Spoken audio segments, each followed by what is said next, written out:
Hello ವೀಕ್ಷಕರೇ, chicken fry ಮಾಡ್ತಾ ಇದ್ದೀನಿ. ಈಗ ಮೊದಲಿಗೆ ಸ್ವಲ್ಪ ಎಣ್ಣೆ ಹಾಕ್ಕೊಳ್ಳಿ. ಎಣ್ಣೆ ಚೆನ್ನಾಗಿ ಕಾಯ್ತಾ ಇದ್ದಂಗೆ ಶುಂಠಿ ಬೆಳ್ಳುಳ್ಳಿ ಚೆನ್ನಾಗಿ ಜಜ್ಕೊಂಡಿರೋ ಶುಂಠಿ ಬೆಳ್ಳುಳ್ಳಿ ಹಾಕ್ಕೊಳ್ಳಿ. ಸ್ವಲ್ಪ ಹಸಿ ವಾಸನೆ ಹೋಗೋವರೆಗೂ ಸ್ವಲ್ಪ ಫ್ರೈ ಆಗಬೇಕು. ಅದಾದಮೇಲೆ ಸ್ವಲ್ಪ ಹಸಿಮೆಣಸಿನ್ಕಾಯಿ, ಕರಿಬೇವು, ಸ್ವಲ್ಪ ಈರುಳ್ಳಿ ಹಾಕ್ಕೊಳ್ಳಿ. ಸಣ್ಣದಾಗಿ ಹೆಚ್ಚಿರೋ ಈರುಳ್ಳಿ ಹಾಕ್ಕೊಳ್ಳಿ. ಈರುಳ್ಳಿ ಸ್ವಲ್ಪ ಚೆನ್ನಾಗಿ ಫ್ರೈ ಆದಮೇಲೆ ಟೊಮೆಟೊ ಹಾಕ್ಕೊಳ್ಳಿ. ಒಂದು ಚಿಕ್ಕದೊಂದು ಟೊಮೆಟೊ ಹಾಕ್ಕೊಳ್ಳಿ. ಟೊಮೆಟೊ ಎಲ್ಲ ಚೆನ್ನಾಗಿ ಫ್ರೈ ಆಗಿ ಮೆತ್ತಗಾಗಿದೆ. ಈಗ ಚಿಕನ್ ಹಾಕ್ಕೊಬೇಕು. ಚೆನ್ನಾಗಿ ತೊಳೆದುಕೊಂಡಿರೋ ಚಿಕನ್ ಹಾಕ್ಕೊಬೇಕು. ಚಿಕನ್ ಹಾಕ್ಕೊಂಡು ಚೆನ್ನಾಗಿ ಫ್ರೈ ಮಾಡ್ಕೊಳ್ಳಿ.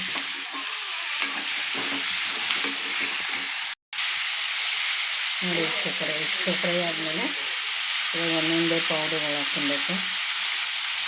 ಅರ್ಧ ಚಮಚ ಧನಿಯಾ ಪುಡಿ, ಕಾಲು ಚಮಚ ಅರಶಿನ ಪುಡಿ, ಅರ್ಧ ಚಮಚ ಗರಂ ಮಸಾಲ ಎಲ್ಲ ಹಾಕ್ಕೊಂಡು ಚೆನ್ನಾಗಿ ಫ್ರೈ ಮಾಡ್ಕೊಬೇಕು.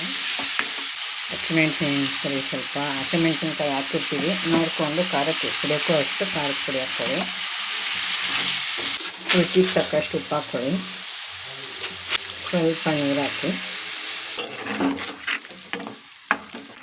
ಕುದಿಯೋಕ್ಕೆ ಸ್ಟಾರ್ಟ್ ಆದಮೇಲೆ ಮುಚ್ಚಿಕ್ಕಿ ಮಧ್ಯಮ ಉರಿಯಲ್ಲಿ ಒಂದು 10 ನಿಮಿಷ ಚೆನ್ನಾಗಿ ಬೇಯಿಸ್ಕೊಬೇಕು. ನೋಡಿ ವೀಕ್ಷಕರೇ, ರೆಡಿ ಆಯಿತು ಚಿಕನ್ ಫ್ರೈ. ಮೇಲೆ ಒಂಚೂರು ಕೊತ್ತಂಬರಿ ಹಾಕ್ಕೊಳ್ಳಿ. ಕರಿಮೆಣಸಿನ ಪುಡಿ ಒಂದು ಅರ್ಧ ಚಮಚ ಹಾಕಿ. ರೆಡಿ ಆಯಿತು. ರಸನ್ನ ಜೊತೆಗೆ, ಚಪಾತಿಗೆ, ಬ್ರೆಡ್ಗೆ ಎಲ್ಲದಕ್ಕೂ ಚೆನ್ನಾಗಿರುತ್ತೆ.